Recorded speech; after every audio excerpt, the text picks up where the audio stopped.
So moving beyond Schedule 7, talk about rendition to torture, right? So the UK has directly been involved and has actually been involved in payouts to jihadist sympathizers like Mohsen Beg. They paid him money because he went to prosecute the UK government for being involved in his interrogation and torture in Bagram, in Afghanistan. Whether it's him or the Libyan case that recently came out, the UK has been involved in the rendition to third countries with the cooperation of regimes that torture suspects that the UK has then profited from in terms of receiving intelligence that has been acquired through torture. And yet here we are, that our critique of jihadists and Islamists is they don't respect human rights. But our governments have been, and this part is true, right? They have been involved in serious human rights violations. And so whether it's rendition to third countries or indeed detention without trial, data and spying and the Snoopers Charter, what it's called in the UK, or even the NSA spying stuff, the Islamists will generally argue that everything that we are defending doesn't actually exist. It's an illusion. And I'll finish by reading something, because in my autobiography, there's a little excerpt that I called The Polemic, and it was me attempting to remind everybody precisely what we're up against in terms of propaganda against Western Enlightenment values. And what I think we learn from this is that if we understand what those weaknesses are, it's why it's so important to defend those values where they are being eroded, because we recognize we're handing propaganda coups to those who want to destroy everything that these values stand for. But also B, we actually see where the attack's coming from, and we're better prepared to counterattack as well. So this is chapter 16 from my book. It's called The Polemic. It says, again, this is, by the way, this is me in character, right? So please don't get scared of it. You drop bombs on my people while knowing full well that the level of collateral damage, we call them innocent Muslims, will far exceed the damage to any legitimate target. For you, killing our children en masse, and you still call it collateral damage, is an unavoidable consequence of pursuing your policies in our lands. To us, they are simply children. Don't you think we've been crying too, like you are now, for years? Do you think we felt no pain as you raped and plundered our lands and bombed our cities? What lands, what cities, you ask? Your arrogance is only compounded by your ignorance. Look to Iraq. In order to remove Saddam Hussein, after the Kuwait War, you killed over 500,000 children because you could. Because you could. And because my people were too lost, too defeated to be able to stop you. These are our children. We cry for them even as you feel absolutely nothing. What of Leslie Stahl's question on 60 Minutes, posed to Secretary of State Madeleine Albright? She said, "We have heard that 500,000 children have died. I mean, that's more children than died at Hiroshima.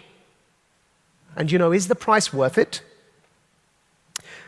Albright's callous response is etched in our memories, staining our innocence with her venom. She said, "I think it is a very hard choice, but we think the price is worth it." And you wonder why we're so angry? You wonder even now why, after all these years, as we speak these words, we are consumed with rage?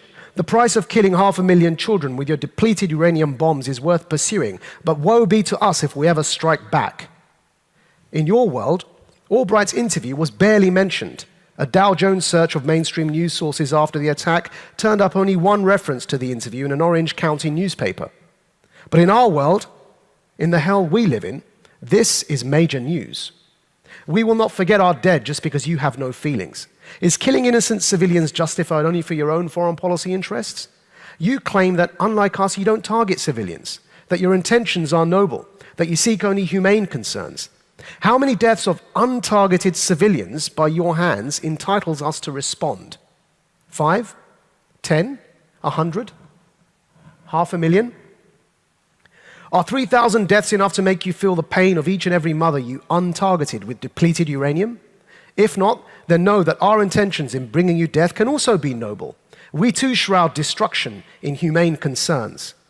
You do not have a monopoly on reaping devastation off the back of good intentions. So don't you dare claim such a thing.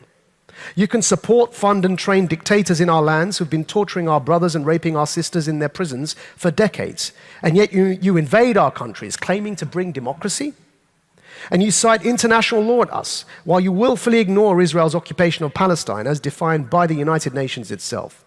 We will never forget your friendship with Mubarak and Assad, your unconditional support of an occupying Israel, the way you used us as mujahideen in Afghanistan, only to turn on us once you got what you wanted. You chose your side and we have chosen ours. We've come to know that no amount of civilized pleading, no amount of appealing to your humanity, for your mercy, no amount of playing by your rules in your game will move you. You are stupefied in ignorant bliss while we bleed and secrete pus from every orifice. There is only one thing you people value and cherish, and that is your own lives, your own happiness, and your own selfish oblivion.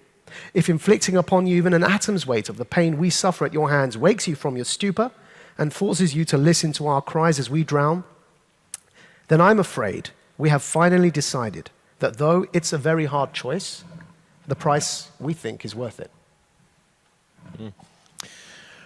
All right, you've won me over. I'm becoming a jihadist. Yes. Yeah.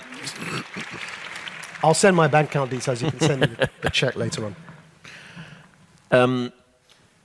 I think the wise thing for you to do now would probably be to counter that steel man. Well, I think everyone else can do that. I've spoken too much. Sam?